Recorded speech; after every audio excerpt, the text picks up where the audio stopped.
So tell me more. Do you believe in the things that you tweet in terms of, the violations of human rights that you have claimed that the government keeps on perpetrating? Thank you so much, Osasu.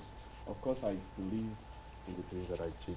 I think it's obvious to everyone that Nigeria has sunken deep into the years, or again, we have gone back to the years of press oppression, freedom of speech oppression, and it's not a time to keep quiet for anyone. It's actually a time when Nigerians should speak up on whatever platform, not just on social media, even wherever you are. We shouldn't accept this. I actually noticed that Nigerians are becoming weakened by widespread poverty. Some of them are also afraid, divided by ethnic sentiments. No one wants to speak up, but our rights are being tampered with on the roads, in our homes. Do you understand? So that's, I actually think I cheat. And I hope to throw more light on that. Studying government as far back as secondary school, we're told about separation of powers, of checks and balances, of being watchdog, which is why we have three different the legislative arm, the executive, and the judiciary. In Nigeria, just about a year ago, we saw the National Assembly being, should I say, attacked. We've also seen videos of the courts this year. We've seen several activists or people who have opposition voices being locked up and tried and retried. Just yesterday, there was a video circulating about the CJ and the Chief Justice of the Supreme Court of Nigeria saying that the courts and the judges should have a conversation and communicate with the courts. What's the position of the law on all of this, Nana? When you ask the position of the law, it's not like there's one. So it's not like there's one thing. However, for a proper democracy to function, there has to be a clear separation of powers. That means not just a name, we have a judiciary, we have a legislature, no. There has to be a lack of interference. The separation of powers work where there's no interference but collaboration. What we have seen is not a collaboration. We've seen more of interference in the sense that there's been a breakdown of willpower by the executive on the judiciary through a lack of due process in addressing perceived corruption in the judiciary. The same thing went on in the last National Assembly, which have now, in my opinion, translated to a new assembly that looks a lot like a rubber stamp on the actions of the executive. For instance, recently, I think that was earlier this week, the court cleared one of the judges, of any charges. After 3 years. So you see this thing where the DSS, the EFCC, all arms of the executive embark on a campaign of calumny, against notable institutions. Because once a judge is a judge, it's not the person as an individual, it's the institution. And if you want to treat the person as an individual, then you have to follow due process. If you have a warrant of arrest, you serve it in the proper way it's supposed to be served. You follow through on prosecuting the person so that it serves as an example to everyone to say we have followed the law and we have tried to weed out things that weaken our institutions. However, you run media campaigns, you barge into their homes at unholy hours, you do not follow the process, and then you launch a campaign where they are tossed back and forth, making the cases that they preside over, suffer in the process, and also ruining the integrity of not just that judge, but the integrity of all judicial pronouncements that have been made by that judge, dating as far back as ever. Because if you question the integrity of a system, that means you're saying that all the judgments have come out from that place. Something hanky-panky must have gone, through to arrive at those judicial decisions. So that means you've destroyed this institution. And 3 years later, you come out to say, after going through the process, after going through the process, we found out everything is in order. You see, it makes the other judges wary. So they start deciding, is it really worth it for us do these things. It's not, the law is not at function. So when you ask me what is the position of the law on this, I tell people that Nigeria's, some of Nigeria's laws, I use some, you know, but basically the constitution is not the problem. The laws are not exactly the problem at this point, but the problem is that the implementation of the laws are a problem. The laws are clear as day. You know, The I laws on wonder, Nana, arrest and, you know, I wonder, we have this glaring issue. I think across partisan lines, everyone understands that it's problematic for one arm of the government to meddle, interfere in the business of another arm of government. So I think across party lines, we all can agree on that. However, I haven't heard the judicial arm of government speak with one voice against what is going on. The CJN came out yesterday and said that they need to look inwards. They need to look at themselves. So if ordinary Nigerians like you and I are sitting here, you know, on national television, they're behind our phones on social media, and we're speaking for the judiciary, we're condemning the act of the executive, but them have themselves, they haven't come out as one body to speak out against this, then really what is going on here? And Ariyo, I'll bring you in here. I know your position on this. You've made it clear, you know, multiple times. I see that some people have tried to take blame from the president and put the honor squarely on the DSS. What then do you believe should happen at this point? What should be the solution moving forward? Well, thank you very much. I'd like to shoot straight on this, and simply because this is my country, I don't have any other country. And it's very important for people who are listening to us, for some of them to be educated about the troubling development in our country. You see, there's something called a worldview of individual, of an institutions, or what people do per time. Nigerians need to understand, in terms of how is it the elected leaders, or how they help leaders to get into position. Now, in Nigeria here, we have, across all tribes, ethnic groups, we have extremists, not limited to any tribe. We have those who believe in the Nigerian state. We have those who doesn't believe in the Nigerian state. We have Yorubas who believe that the Yorubas are the ultimate. We have Igbos who believe, and we have those in the north. Now, if you have allowed those who only share the view that it should be about them, their own people, who should dominate and who should probably continue to do things, you know, according to how it suits them, then that's when you start talking about politics of conquest. You know, why I'm setting these parameters for Nigerians to understand what's actually unfolding. Currently, those in government currently are not the kind of people that ordinarily we should have elected from the northern part of the country. I say this without any apology, simply because I would say the same thing if you get somebody with a narrow mindset from the southeast, because Nigerians must learn going forward. 2023 is coming, 2027. Look for those who believe in a pan-Nigerian thinking. You will see the difference. In 1999, when the North went for Osasu, they got to resort for it, even though in terms of human rights abuses, we saw some of those, but in terms of fairness, you know, we saw the disposition of that government. Who should we blame? The National Assembly first. Look at what is going on in the United States of America. Now, the Congress is investigating a sitting president. Now, there is also an abuse was alleged to have been committed by the FBI and the CIA and some of the, you know, security agencies. Today, the Congress is also investigating. Then, after the IG report came out on the FISA report by the IG, the Inspector General in the U.S. Now they are investigating. A Senate committee investigating that, led by Senator Lindsey Graham, is investigating that.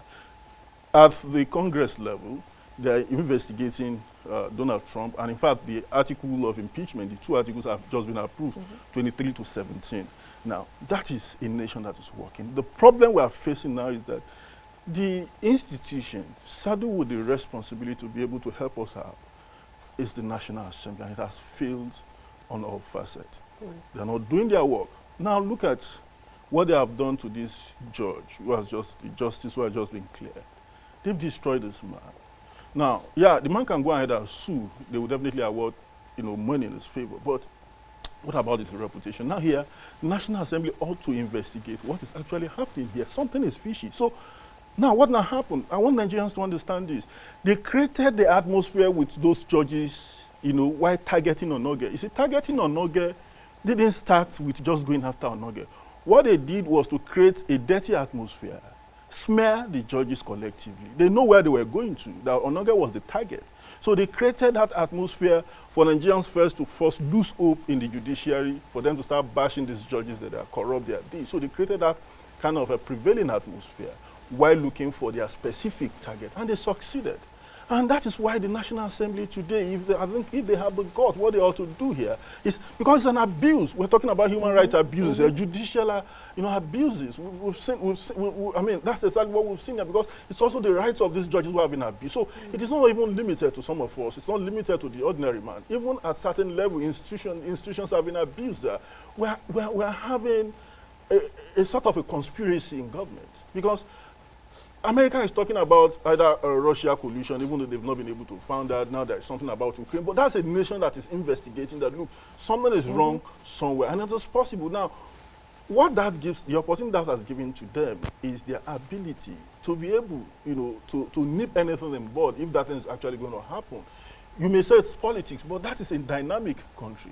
Now, here we should be having the National Assembly, intervening here, investigating everybody, including investigating the president, investigating the DSS. So what do you think is hindering them from carrying out such responsibility? Because we know I hope it's not the argument you're making that they're rubber stamp. It's the rubber stamp National Assembly. No, it's not the rubber because stamp. When you Osasu, did have, these guys don't have the capacity. Why? We've elected.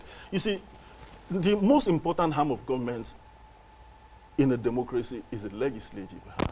That's the only arm that is not there when you have military rule. And that is the only harm that when it is added to the mix, that you can say this is democracy. So now when you elect, when you sow, you get what you reap. You can't elect the kind of caliber of men and women we have in the National Assembly today and you think you're going to get justice. Just look at their contribution. Check their other colleagues in other climes. When they are contributing, they give you fact figures with historical perspective about their country. They will tell you what happened 100 years ago, 50 years ago, 20 years ago. They put everything in perspective. Look at when our lawmakers are making contributions. Let me interrupt. They are not a product of a research, and they are incapable of even reasoning how a judge was even smelled. So just a second, and we'll come back to that. But I hear two things. Nana spoke about institutions, which I agree with, and you have also spoken about the National Assembly, but you mentioned something about the world view. Yes. Just 2 days ago, the president announced in Egypt that from 2020, all Africans will be able to enter Nigeria with visa on arrival. We've been talking about diversifying our economy and letting investors come in and invest. In the last 1 week, at least 3 U.S. senators and congressmen have spoken about human rights abuses in Nigeria. Absolutely. So the worldview does play a part. Absolutely. We've also had Nigerians say that Americans should leave us alone and mind their business. Specifically the spokesman of the president. And this was something Femi Adesina said. And so Somto, this worldview, how does it affect Nigeria and Nigerians if we are talking about letting people in investment and we're still abusing human rights in the country? All right, thank you. Before I go into that, I would like to say something about how the judges or how the National Assembly have become quiet. You see, this is systematic. It's something that started by, they've been broken, simply put. They've been broken, like Edmund Burke said, that the easiest way for evil to triumph is for good men to do nothing. Yeah. There are stages to this thing. When this administration started, they first broke the homes of judges. Nigerians kept quiet. At midnight, do you understand? These are not terrorists, but judges. You broke their doors, not knocking. We kept quiet. Then the National Assembly invasion, I want to draw our minds to that. That breaking of judges, somehow put fear in their hearts, in the hearts of the others. Then National Assembly invasion that happened last year. The former Senate President Bukola Saraki was blocked. His convoy was blocked on the way to National Assembly. National Assembly was taken over by masked men with weapons. That also put fear in the hearts of legislators. It means anything can happen. No, but wasn't that when the vice president fired the DSS? Yeah. So there were repercussions for the actions the carried action, out. yes. Precautions are not enough. Where's the case now? We use strong words then like legislative coup. Where's Lawan Daura? What's the outcome of the case? Do you understand? Where's the outcome of the case? Nothing happened to him. He's free. Well, but He's not in detention. he lost He was that position. yeah, he lost was that fired. position, but what was the punishment for invading the National Assembly in that manner? Nothing. So what we saw with Show did not start today. The invasion of course was the next step. Do you understand? We are being broken just at every stage. And people So are keeping tying that quiet. in with how Now- it affects Nigeria Now globally. it affects us in globally. It affects us because no businessman will want to invest in a country where there is no rule of law, where anything goes, where the DSS can decide, can pick and choose which laws to obey and which ones not to obey. We were there when President Buhari said in front of the NBA that he reserves the right to pick which laws to obey or not to obey. I didn't NBA I'm not hear sure that. he yeah, said that's that. it. NBA. No, no, that That one. Carlo even pointed that out.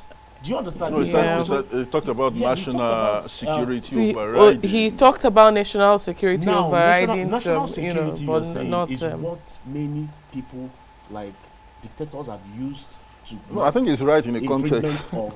With national, human you choose rights. what to obey. Do you understand? That's what he said. Then the Attorney General of the Federation also re-echoed the same sentiment during the Senate clearance when he said that the national security, he said something like that, and the Senate Yes. and the Senate cleared him. You see, this is systematic. It's happening in stages. Why wouldn't they clear him? They all witnessed when the National Assembly was taken over by armed men. It can happen to anyone. They all saw when the homes of judges were broken into by armed men. It can happen to anyone. The international community, they are watching also. So it means before you invest in a country like Nigeria, you must know either the DSS or someone that controls the DSS. Even Because- drawing it closer, sorry, we've also had Nigerians have to campaign about NSAS. So beyond even those arms, even the average citizens have had their rights. They are feeling the brunt of violated. human rights abuse and no punishment for these things. We have seen Nigerians shot on the streets for funny things like show me your phone and they won't show and the SARS will shoot them. We need to see actual punishments for this thing. I have to commend Sega Lane for what he's doing with NSAS. He follows some of these cases, to a conclusion. But then there are a lot more that we need to follow. I wonder what then is the solution, because we talk about problems all the time. We know, I think most Nigerians understand the problems that we face. What then is the solution with a government who clearly has stated that they don't necessarily care what the international community think about the government?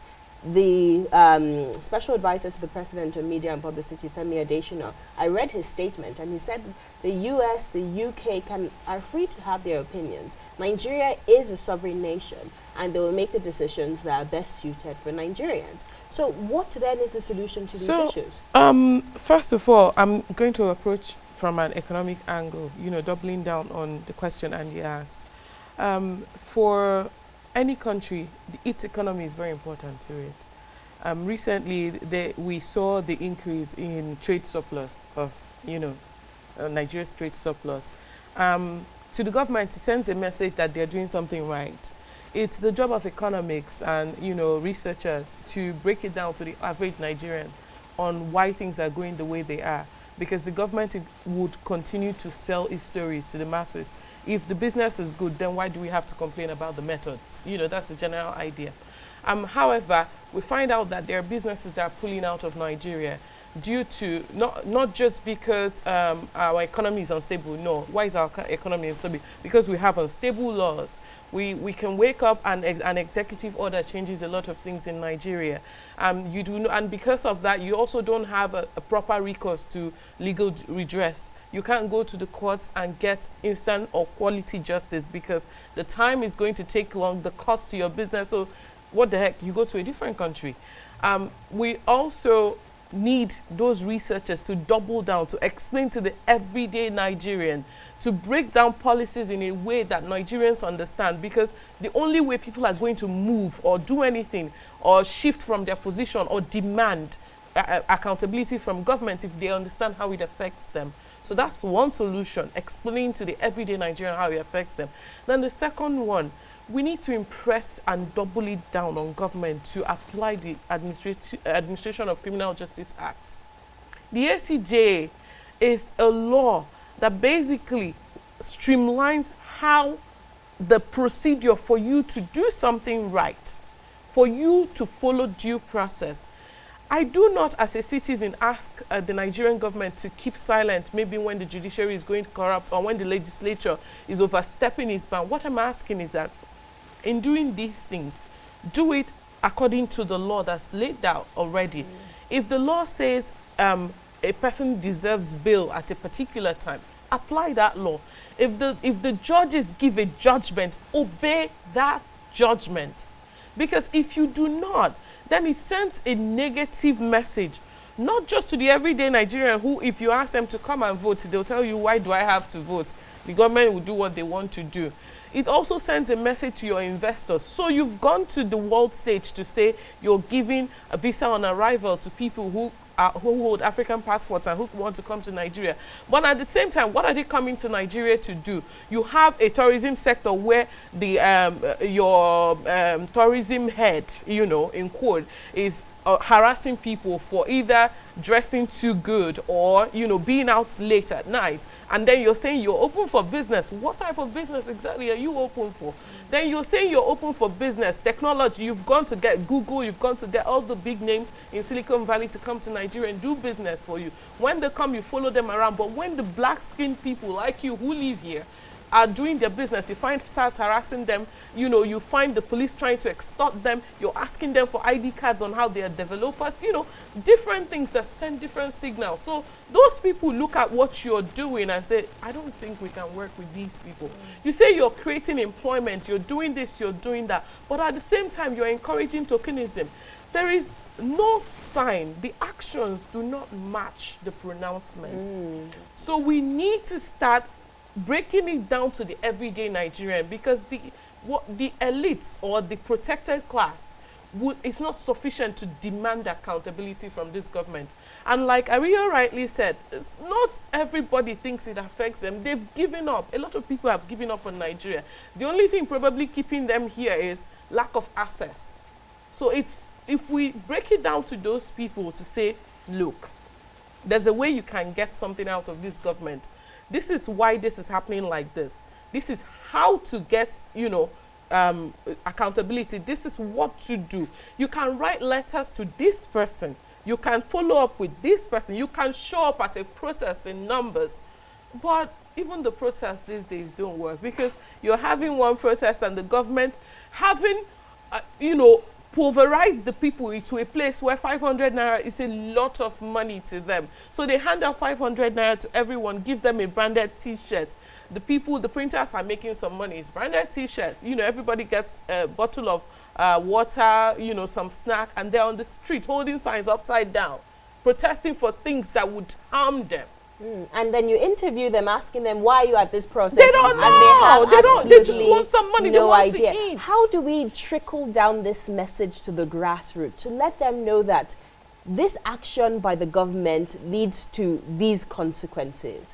Your inaction as a citizen to stand up and say, no, this is wrong. You know, I've interviewed both the president and the special advisor to the president and media, and the same rhetoric that national security overrides the judgment by the court was the same thing I heard from both of them. In 2016 at the United Nations General Assembly with the president, and in 2016, 2017, 2018, respectively with the special advisor to the media. How do we react? As a journalist, people tell me, Osasu, just keep quiet, mind your business. But I cannot mind my business. It's our country. Do you understand? Yeah. So what do we do, Ariyo? What are the next steps Nigerians need to take? How do we educate the grassroots that these are the implications of your inactions and these are the implications of the government's actions on your life as a Nigerian citizen? Thank you, Osasu. Part of what we're doing here, it's also part of the steps that we just have to take to educate Nigerians. Thank God for internet penetration, and but however, because a lot of people are living in fear, so it's very difficult for them, you know, to actually respond in a coordinated manner. Now, we also have to blame a bit members of the media the civil society, labor unions. And the biggest challenge we're having now is because there are a segment of the human rights community, the traditional bloc, who probably at a point in time went into a kind of marriage of convenience with this administration in 2015. And it's been difficult for some of them to come back and form a formidable bloc in order to challenge the status quo and also get the people to understand what is actually going on. That's number one. We have NLC that is not functioning. We have MBA that is not doing its work. So a lot of some of these organizations who have that connect to the grassroots are not doing it. So, but now that it's getting to everybody, I've seen a massive response from the Southwest over issue of Showore. Southwest has been a culprit in this whole saga simply because of the way they've taken it. But now it's getting to everybody. Probably they are removing a lot of people from Southwest in government. Now it's becoming so clear one way or the other. So, however, you said something very important, that what's the solution? You see, when I said worldview, it's in two contexts. Worldview in terms of the leadership thinking about your nation, about the global perspective. Worldview in terms of how probably maybe the world perceive some of the things we're doing. But what I'm talking about, for instance, a few days ago in Zaria, the CGN went to Zaria or sent somebody to Zaria. That person read a speech from the CGN. And the CGN was talking about the fact that talking about Sharia, how we're going to alter the constitution, that we now have the number to alter the constitution in favor of that. Now, that's the worldview of the CGN. For him, it's all about Sharia. It's about how to entrench the principle of Sharia in Nigerian constitution, how to alter the constitution, to give Sharia more. But another CGN will tell you that, look, this is all about Nigeria. It's not just Nigeria is a secular state. So we've lost it in terms of the next 4 years. So we've lost it. Let's concede to that. Now, what is the opportunity here? This is democracy. Every 4 years, we elect new leaders. So we now start a new process in terms of the kind of leaders we need going forward. And that gives us a better focus in terms of how to organize ourselves. Which kind of a leader do we have going forward? Having witnessed what we have seen. And I think with this kind of discussion and thinking, a lot of people are going to come together and say, look, let us not go back. You remember that some of the rights abuses we witnessed about Sojo was a continuation from the military, coming from that military orientation.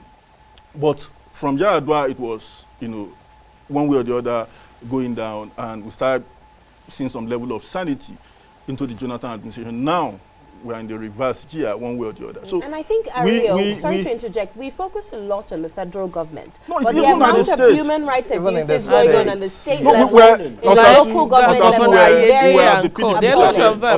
we are the PDP secretariat, where we demanded action from Cross River State government and Delta, Akwa Ibom, where we've seen this pattern. It's at the subnational. Do you know local government chairman also threatening people? Yes. Now, why it's so easy for them? You know why people are focusing on Abuja? It's because the reason why some of them, a governor will charge somebody for treason is because he's seen it done at the federal level. No. Ayade's one is strictly, that is who he is. Do you understand? No. What I'm even saying is that, the